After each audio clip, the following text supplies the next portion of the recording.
2001, at the age of 32, Gilbert Ruiz was diagnosed with a bone cancer that was rarely found in people as young as he was. You know, so when they told me, okay, this is what you have, you know, you're at this stage, you know, we're gonna have to start getting you treatment. And I said, well, I mean, I got a basketball game that I gotta go to. And he's like, no, you don't understand. I mean, you're pretty bad and you need to go see your doctor right now. The severity of his illness started to sink in when he met with his oncologist. However, Ruiz's concern was not for himself. Once I went to the oncologist and he sat us both down and he really explained everything, you know, I mean, and what could I do? I mean, I was shocked, yeah, because it was something that doesn't happen.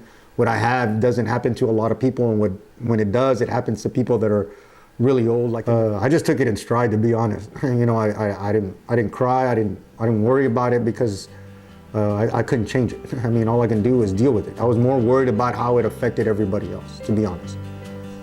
Ruiz admits that when it came down to what his battle with cancer would be like, on some level, he really didn't want to know the details. But he knew when the time came to face treatments, he would be ready. When I had to go through my bone marrow treatment, the first time, of course, it was all new and not knowing, and but I was the type of person that I didn't want to really know because I'm not a doctor. So you just, I mean, I put all my faith in him, and you know, you just tell me what I got to do, and I'm going to show up and I'm going to do it. And I'd get my blood tests, then they'd put me in a room, I'd get my weight, and then I would wait for the doctor to come and see me, talk to me for a little bit. Then they'd put me in a room and I'd sit there for about 4 hours, you know, with an IV. And after that, I would just come home and just lie around for the most part. I mean, I really didn't have the energy to do a lot during that time. A longtime friend, Brian Bippert, tells how Ruiz's treatments changed him. Before he had cancer, he was just like anybody else. The big differences were his appearance. He was 5'9", 5'10", real lean, athletic, very active. And after he went through his first bit of cancer treatments and things, his appearance changed quite a bit. Well, he lost probably 5 inches in his height. And there are vertebrae in his back that, I guess the best way to put it is they collapsed, which causes his change in height. He lost a lot of his hair, and I think just he looked like he had gone through something difficult, you know, and it wears on you. Unfortunately, Ruiz's bone cancer requires monthly monitoring and a lifetime of treatment. In 2014, his doctors determined that another bone marrow transplant was needed. He knew the drill and was ready. I'm the type of person that doesn't like to disturb anybody.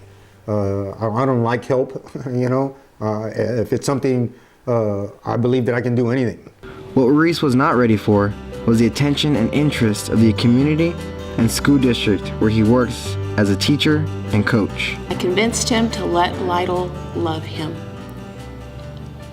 He's a very, very private person.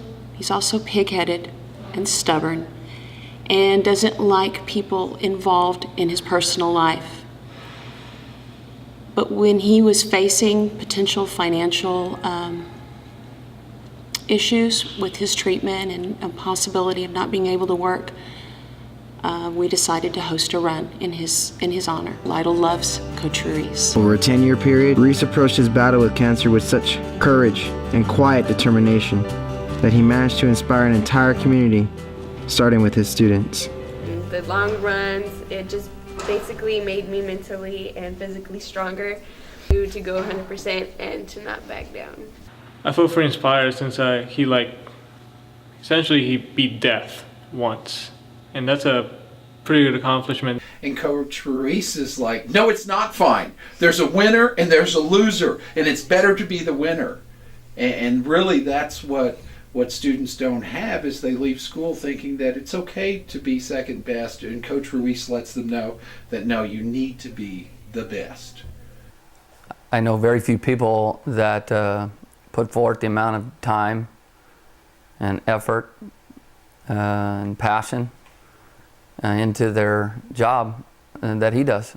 You've fought through lots of stuff, not just the cancer itself and its relapse, but personal things that you've had to go through as well with all of this. And you never have quit. You've been down sometimes, but you've always come right back.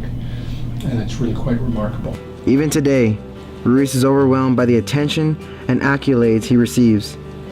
In 2014, he was named among the few most inspirational coaches of the year by Brooks Running Shoes. And he has many athletes who credit his coaching for achievements such as cross-country championships and track championships in the state of Texas for 3A division schools. He pushes his students to approach their races and their own life challenges with a different perspective. His battle with cancer is the biggest challenge he's ever had to face. So he believes his experience helps his students understand that you have choices in how you face life's hardships. It drives me and it brings me down. I mean, it does both, you know. I mean, it's a mental deal. It's a roller coaster thing. I mean, sometimes you're gonna feel strong and you wanna fight. And sometimes you ask yourself, why? You know, you're always gonna have to fight that. Bottom line, Coach Gilbert Ruiz tells others to approach life with the same simple way he fought against cancer. Really, to stay alive, that's what's gonna define you. You know, what kind of person are you gonna be?